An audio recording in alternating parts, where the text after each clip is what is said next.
আসসালামু আলাইকুম, welcome to back my new another vlog. এখন আজকে আমার একটা বিষয়ে খুব কৌতূহল হলো। কৌতূহলটা কি, দেখছি কিছু বাউল সম্রাট, আউল বাউল না কি বলে, ওই যে ফকির গান মান হয়, মানে আমার বিরক্ত লাগে এইসব দেখতে। কিন্তু দেখছি আমাদের সরকার, বর্তমান যে সরকার, তাদের বেশ ভালো দমন-পীড়ন করছে। আমার খুব ভালো লাগছে এই জন্য যে আমরা মুসলমান হিসেবে নিজেদেরকে এখন দাবি করতে পারি। কেন আগে যে সরকারের অধীনে ছিলাম, আগে বাউল আউল বাউল যেসব সরকার ছিল তাদের অত্যাচারে আমরা অতিষ্ঠ ছিলাম।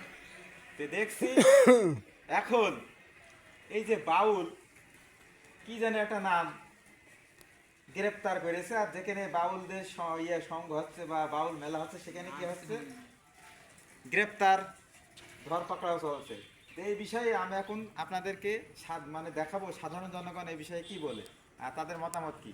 আচ্ছা ভাই, আসসালামু আলাইকুম। ওয়ালাইকুম আসসালাম ওয়া আপনার নাম কি? রাহমাতুল্লাহি। আমার নাম শহীদুল ইসলাম শেখ। এই যে বর্তমানে টিভিতে বা মোবাইলে, সোশ্যাল মিডিয়ায়, যে ফেসবুকে, ইউটিউবে সব জায়গায় একটা জিনিস ভাইরাল আমরা দেখতে পাচ্ছি যে বাউলদের প্রতি যে যারা ধর্মপ্রধান মুসলিম, যারা মানিকগঞ্জ, চরমোনাই, জামাত ইসলামী, যে দমন পীড়ন, মানে সবাই সম্মিলিত ঐক্যভাবে যারা সঠিক মুসলিম আমরা মনে করি, যে তাদের উপর যে সম্মিলিতভাবে যে তাদেরকে যে দমন করাতে, এই বিষয়ে আপনি কি বলতে চাইছেন, এটা কি সঠিক? আমি এটা আন্তরিক মানে আমি ধন্যবাদ দেবো এই আন্তরিক যেসব বড় বড় আলেমগণরা আছে তাদের প্রতি আমার অনেক ভালোবাসা, কেন তারাই এই জিনিসটা তুলে ধরতেছে। এই আউল বাউলকে তারা গান করে কোনো দোষ নাই, কিন্তু তারা যে হাদিস কুরআন নিয়ে যে তাদের কোনো ক্ষমতাই নাই হাদিস কুরআন নিয়ে কথা কয়, কেন তারা তো হাদিস কিন্তু বোঝেই না।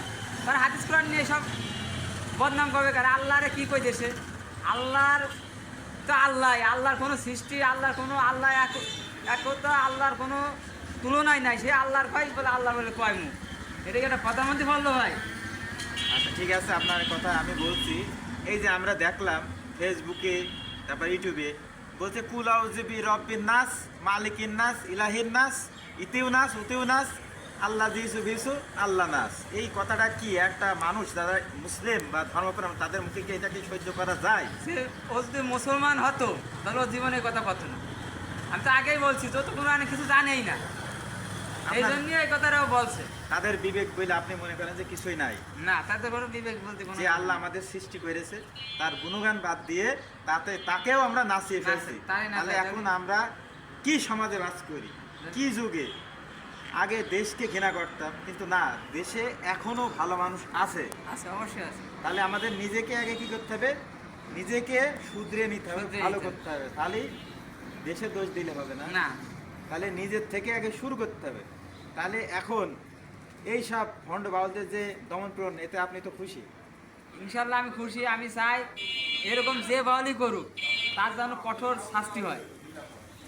বাউলদের ভিতরে কোন ইমান বলতে আমার মনে হয় কিছু নেই। না, আমারও মনে হয় না যে বাউলকে মধ্যে কোনো ইমান থাকতো। বাউলকে যদি ইমান থাকতো বলি একটা মানুষ, আমি চিন্তা করেন, ইমান থাকলে একসাথে নারী পুরুষ মহিলা একসাথে কিভাবে থাকে। সামান্য একটা কথা বলছি, আমার সাথে তো একটা মহিলা যদি রাত্রি কিংবা পাশে থাকে, আমার শরীরে একটা অন্যরকম একটা উত্তেজনা কাজ করে। আর তারা একসাথে থাকতেছে, একসাথে খাচ্ছে, একসাথে ঘুমাচ্ছে, একসাথে, তাহলে তারা কিভাবে? আচ্ছা, সেখানে কি পর্দা থাকে? পর্দার কোনো অভাব? পর্দা নাই, কিছু নাই। যারা লালন মেলা, কি হয়, মানে কি হয়, গাঁজা খেয়ে নাচানাচি।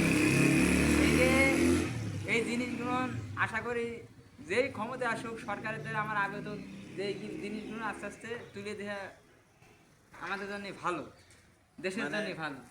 মানে গাঁজা খোর ফকির, নাড়া ফকির, বাউল ফকির, এসব থেকে দেশ থেকে এদেরকে বিতাড়িত করা উচিত। মানে যেহেতু ধর্মদ্রোহী, আমরা যেহেতু জাতিতে মুসলিম, আমরা 92% মুসলিম বাংলাদেশ, সেহেতু আমরা চাই, আমাদের আকুল আবেদন, আমরা আমাদের ভিডিওর মাধ্যমে এবং সাধারণ মতামত মাধ্যমে সাধারণ জনগণের মতামত অনুযায়ী জানাতে চাচ্ছে, সেও বলতে চাচ্ছে বা আমিও চাচ্ছি আকুল আবেদন যে আপনারা সবাই মিলে এখন মুসলিম যারা আছে, ন্যূনতম যাদের ইমান আছে, সব বাউলদের এখনই রুখে দেওয়ার সময়, এখনই এদের বিপক্ষে পদক্ষেপ নেওয়া উচিত।